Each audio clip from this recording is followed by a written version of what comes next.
अस्सलामु अलैकुम वरहमतुल्लाहि वबरकातुह। रमज़ान मुबारक का महीना बहुत कीमती है और जिसमें नफलों का सवाब 70 फ़र्ज़ों के बराबर हो जाता है। तो आज हम आपसे बताएंगे तहज्जुद की नमाज के मुताल्लिक़।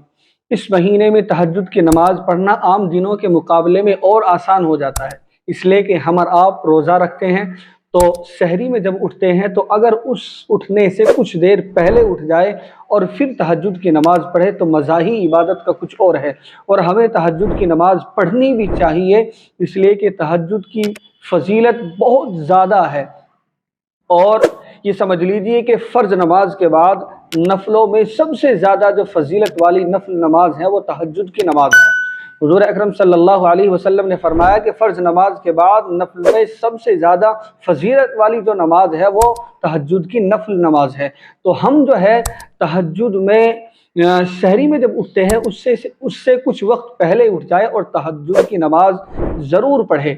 अपनी हाजतों को, अपनी मुश्किलों को, अपनी ज़रूरतों को अल्लाह के सामने रखिए।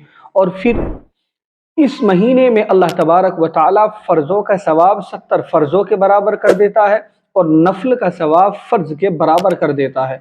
तो देखिए कितनी बड़ी फजीलत है इस महीने में नफल नमाज पढ़ने की। और ये तो वैसे भी तहज्जुद की नमाज है। अब मामला ये आता है कि नियत तहज्जुद में हम किस तरह करें। तो असल नाम है नियत दिल के इरादे का। जब आपने दिल से इरादा कर लिया मैं तहज्जुद की नमाज पढ़ती हूँ या पढ़ता हूँ तो बस यही काफ़ी है।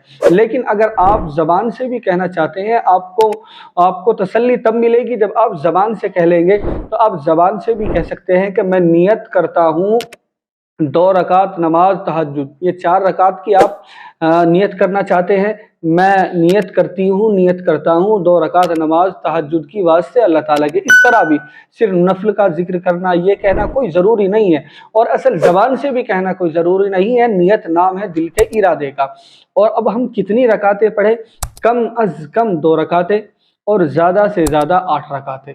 लेकिन हमें रमज़ानुल मुबारक के महीने में तो ये ज़रूर पढ़नी चाहिए, इसलिए कि रमज़ान में हमारे लिए और भी आसान हो जाता है कि हम रोज़ा रखते हैं, सहरी में उठते हैं और सहरी में जब हम उठे तो अपने वक्त में थोड़ी सी और तब्दीली कर ले कि वक्त से कुछ देर पहले उठ जाए और तहज्जुद की नमाज़ पढ़े।